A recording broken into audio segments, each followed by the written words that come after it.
Selamat datang di Ngusik, ngobrol untuk sehat dengan gaya asyik, untuk Metro Ceria, dan jangan lupa subscribe channel YouTube Dinkes Kota Metro.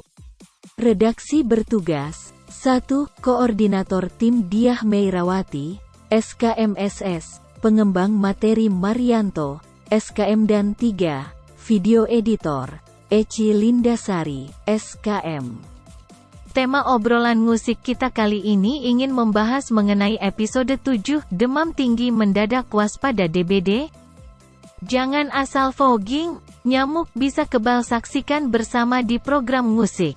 Bersama narasumber kita kali ini adalah Kepala Dinas Kesehatan Kota Metro Dr. Eko Hendro Saputra. Assalamualaikum warahmatullahi wabarakatuh.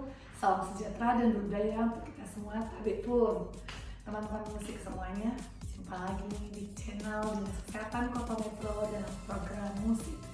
Ngobrol tentang kesehatan tentunya dengan gaya asiknya. Teman-teman musik semuanya, ada tema kita yang kali ini yang perlu dimengerti oleh teman-teman musik dan oleh masyarakat tentunya ya.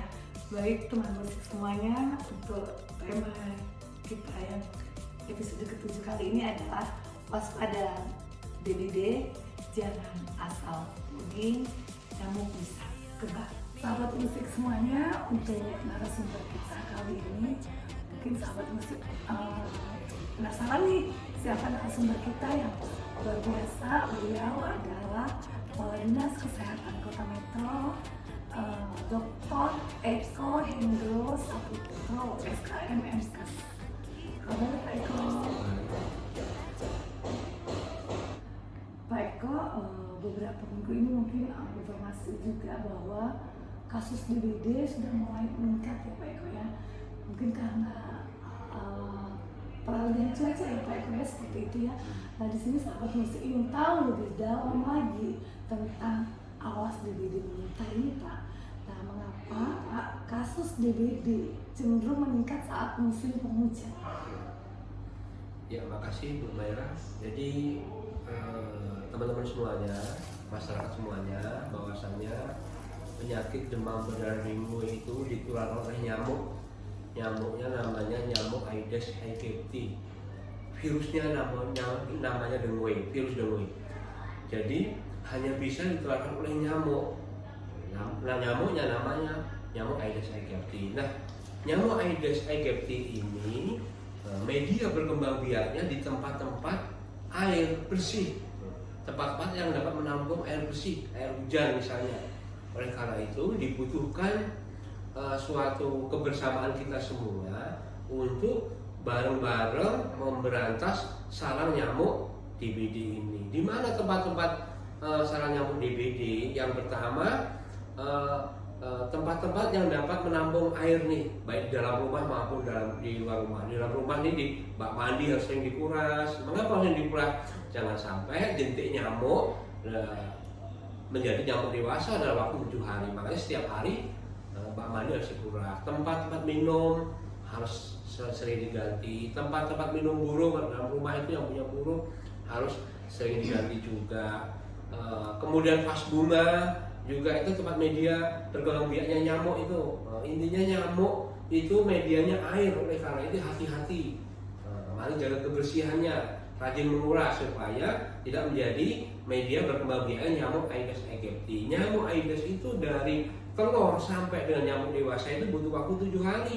Makanya sebelum 7 hari itu harus cepat-cepat dibersihkan. Yang kedua, di luar rumah, jangan lupa. Di luar rumah pada saat musim hujan itu biasanya banyak tempat-tempat yang dapat menampung air hujan, kaleng-kaleng bekas, plastik-plastik bekas, tempat-tempat yang menjadi genangan air itu harus rajin dibersihkan.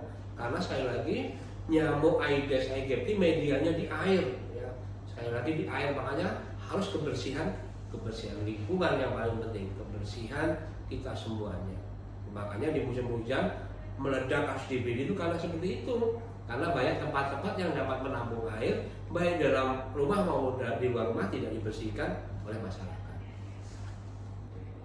Sahabat musik semuanya tadi sudah cukup jelas sekali oleh Pak Eko ya sahabat musik. Jadi harus rajin-rajin menguras tempat genangan air ya, atau menampung tempat genangan air itu harus selalu kita perhatikan jangan sampai ada tempat-tempat yang dapat menampung air. Nah, mungkin sahabat musik juga ingin tahu nih Pak Eko, jika itu tadi untuk pencegahan ya Pak Eko ya, agar tidak melabar. Kalau misalnya dalam suatu keluarga tersebut sudah ada yang kena nih Pak, ya kena DBD. Nah, hal efektif apa nih yang harus dilakukan oleh keluarga tersebut? Iya, teman-teman semuanya, bahasanya apabila ada yang terkena DBD, ciri-cirinya ada demam tinggi yang tidak turun, walaupun sudah minum paracetamol, salma, obat penurun panas ya, itu cepat segera dibawa ke rumah sakit, cepat dibawa ke rumah sakit. Ya. Itu langkah preventifnya, pencegahannya harus cepat mendapatkan pertolongan kesehatan, segera bawa ke puskesmas atau ke rumah sakit. Yang kedua, jangan lupa bahwasanya keluarga harus segera melakukan pemberantasan sarang nyamuk. Ya, 3M, menutup, menguras, mengubur, menutup tempat-tempat yang dapat menampung air, menutup tempat-tempat yang dapat menjadi media penampungan air, itu ditutup. Kemudian mengubur, tadi yang di luar rumah itu barang-barang bekas kita timbun, kita bersihkan supaya tidak menjadi media perkembangan biaknya. Ya, menutup, mengubur dan menguras. Babak mandi kita kuras, tempat-tempat minum burung misalnya kita kuras. Hati-hati pokoknya itu. Kemudian dinas kesehatan akan melakukan penyelidikan epidemiologi ke rumah yang terjangkit DBD itu, dilakukan penyelidikan epidemiologi untuk mengetahui di mana penularannya. Makanya dinas kesehatan dan puskesmas akan bergerak langsung untuk melakukan penyelidikan epidemiologi di mana titik penularannya. Apabila di situ ditemukan jentik nyamuk, kemudian ada penularan, itu sudah positif, dinas kesehatan akan melakukan fogging fokus ya. Tapi fogging ini hanya membunuh nyamuk dewasa saja. Yang paling utama membunuh jentik nyamuk tadi dengan gerakan 3M tadi itu. Ya, jadi Bapak Ibu sekalian, masyarakat semuanya, gerakan yang paling efektif adalah gerakan 3M tadi itu, dan kebersihan lingkungan.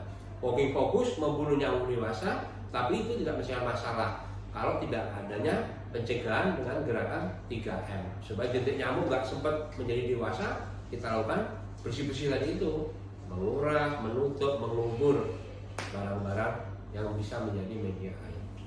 Itu.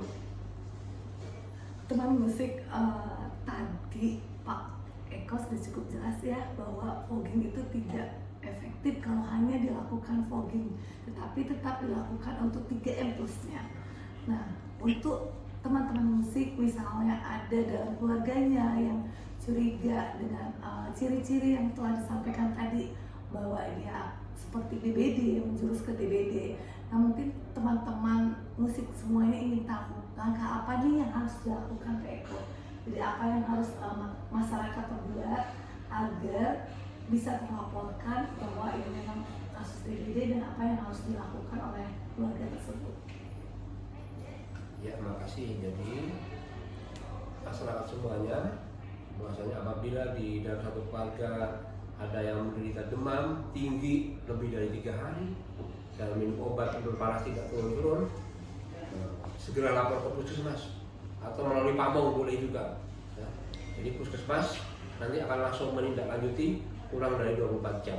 Ya, karena penanggulangan penyakit potensi wabah itu kurang dari 24 jam. Jadi puskesmas nanti akan melakukan penyelidikan epidemiologi di mana titik penularannya. Nanti setelah itu apabila penyelidikan epidemiologi itu positif, puskesmas akan melakukan fogging fokus di daerah tersebut, radius 100 meter persegi. Mengapa 100 meter persegi? Karena kemampuan nyamuk itu terbang sampai dengan 100 meter persegi. Ya, jadi dibutuhkan kebersamaan gotong royong semuanya di radius 100 meter persegi itu harus bersih semua. Selain di fogging, harus dilakukan pemberantasan nyamuk, yaitu dengan 3M plus tadi. Teman-teman musik semuanya, dengan 3M plus kita cegah DBD. Salah satu plusnya ya Pak ya adalah pemberian abate. Nah, untuk pemberian abate ini banyak Pak oknum-oknum yang tidak bertanggung jawab ya Pak. Tentunya mereka menawarkan, bahkan menjual abate tersebut dengan harga yang luar biasa, ada 20.000 kalau nggak salah ya Pak ya. Nah, untuk masyarakat menyikapi hal tersebut, apa ini untuk yang dilakukan masyarakat agar misalnya mereka emang mempunyai tempat yang ada penampungan air, tapi tidak mungkin dihilangkan gitu, dibuang gitu ya Pak ya, mungkin tadi ada ikan, kolam ikan ya. Nah, untuk mendapatkan abate tersebut, apakah harus beli tadi atau bisa ada yang gratis nih Pak? Ya, terima kasih. Jadi masyarakat semuanya, puskesmas, dinas kesehatan itu menyediakan abate gratis. Jadi silahkan masyarakat semuanya mengambil puskesmas gratis ya, karena kami memang sudah kita anggarkan dari pemerintah daerah untuk melayani masyarakat. Jadi masyarakat semuanya nggak usah beli, langsung aja minta di puskesmas. Karena di puskesmas akan dijelaskan, dosisnya juga akan kita jelaskan. Misalnya ada kolam ikan yang nggak mungkin dikuras kan, nah, itu perlu dikasih abate. Nah, dosisnya kawan-kawan survei di puskesmas itu tahu. Nah, jadi jangan sampai juga itu menjadi racun kalau berlebihan. Ya, jadi sekali lagi puskesmas dan dinas kesehatan menyediakan abate gratis kepada seluruh masyarakat kami itu. Teman-teman musik semuanya sudah mulai cukup jelas nih bagaimana kita untuk mencegah agar DBD itu tidak menjangkit tentunya ya di dalam keluarga kita. Pemerintah sendiri dalam hal ini ya Pak Eko ya, dalam pengendalian DBD ini tentunya mempunyai suatu program atau inovasi agar DBD ini tidak menjadi suatu wabah besar ya Pak ya, bahwa kasusnya bisa ditekan, tidak meningkat.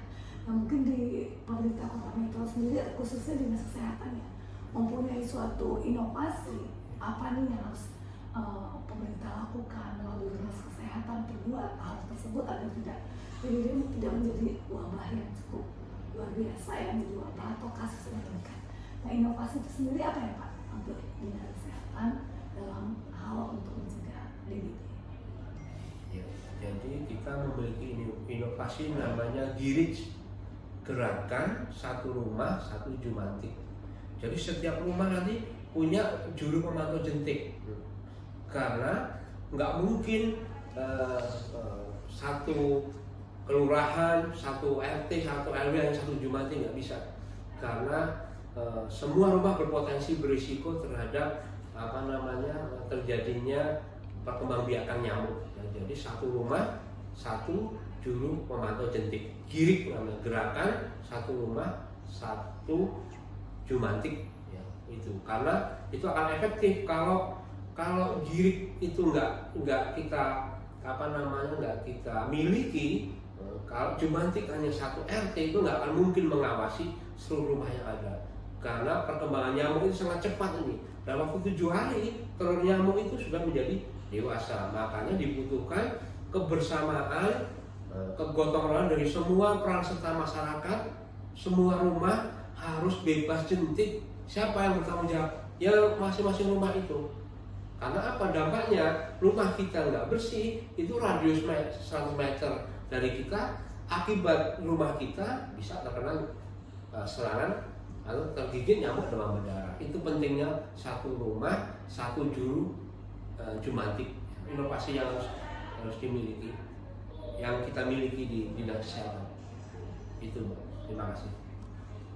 Teman musik semuanya, dengan inovasi dari dinas kesehatan Kota Metro, GIRIJ, gerakan satu rumah satu jumantik, tentunya teman-teman musik penasaran nih, siapa saja ya Pak ya yang bisa menjadi juru pemantau jentik tersebut. Misalnya kalau di rumah siapa nih yang menjadi jumantik tersebut. Kalau di sekolah tentunya tetap dipantau di sekolah ya Pak ya, karena nyamuk DBD ini juga justru dia keluarnya itu di siang hari ya Pak ya, di siang hari ya, jam 10 ya kalau tidak salah ya Pak ya.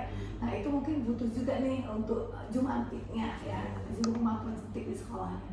Nah siapa nih yang memang pas untuk menjadi jumantik tersebut di sekolah, di kantoran, maupun di tempat-tempat umum.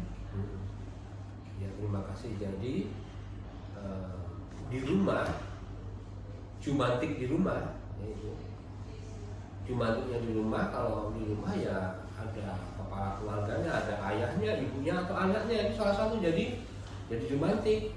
Kan tadi ada inovasi gerakan satu rumah satu jumantik, ya. Gerakan satu rumah satu jumantik, yaitu girik kan itu. Pilih aja, ayahnya bisa, ibunya bisa, atau anaknya itu di rumah. Intinya harus peduli, setiap rumah harus memiliki satu jumantik girik, ya. Silahkan pilih saja di keluarga tersebut, bisa ayahnya, ibunya, ataupun anaknya. Itu harus ada giriknya, harus ada satu jumantik, namanya girik, ya. Kemudian di sekolahan itu bisa para siswa dan guru semua bisa itu menjadi jumantiknya. Jadi harus kebersamaan, kepedulian semuanya, baik para siswa maupun gurunya. Nanti dilatih juga bisa itu. Bagaimana memberantas jentik nyamuknya itu. Ya, bisa dilatih. Kemudian kalau yang di perkantoran ya semua karyawan harus peduli dengan jumantik, menjadi jumantik semua karyawan. Kalau di tempat umum ya semua masyarakat. Ya intinya pokoknya semua orang itu bisa menjadi jumantik, ya. Semua orang bisa. Kalau di rumah itu girik tadi, gerakan satu rumah satu jumantik. Kalau di sekolahan siapa? Gurunya bisa menjadi jumantik, siswanya bisa menjadi jumantik. Kalau di perkantoran karyawan bisa, staf bisa, pimpinannya bisa. Semua peduli dengan jentik nyamuk ini, ya, bahaya masalahnya. Kemudian kalau di tempat umum ya bisa semua masyarakat bisa. Ya, intinya keberhasilan menekan kasus demam berdarah itu ada dengan gotong royong, kebersamaan dari semua lapisan masyarakat. Terus teman musik semuanya, awas DBD mengintai. Dengan materi yang luar biasa ini, tentunya kita sudah bisa waspada dengan adanya peningkatan kasus DBD. Tadi sudah cukup jelas dengan inovasi dari Dinas Kesehatan Kota Metro dengan Giriknya. Nah mungkin teman-teman musik ingin tahu semua nih. Kita kan punya kader jumantik ya Pak Eko ya. Nah apa peran kader jumantik ini sendiri dalam membantu pemerintah melaksanakan daripada 3M+? Terima kasih masyarakat semuanya. Bahwasanya pemerintah itu butuh mitra dalam masalah pembangunan. Salah satunya adalah masyarakat, dalam hal ini kader. Harus ada peran dari kader. Kader di sini adalah sebagai pendorong, kemudian penggerak, dan juga sebagai pelaksana juga. Ya. Jadi nanti kader itu menggerakkan masyarakat supaya melakukan kegiatan pemberantasan nyamuk, yaitu dengan pemeriksaan jentik berkala. Itu tugas kader. Dia juga sebagai penyuluh nanti di masyarakat, membantu pemerintah, menyuluh, memberikan pengetahuan, edukasi kepada masyarakat. Bagaimana sih cara mencegah penyakit DBD ini? Ya, pencegahan lebih efektif daripada pengobatan. Ya. Jadi selain dari penggerak, dia penyuluh juga dan dia pelaksana juga. Dia ikut sama masyarakat juga melakukan pemberantasan nyamuk. Ya. Itu mungkin yang harus bisa saya sampaikan.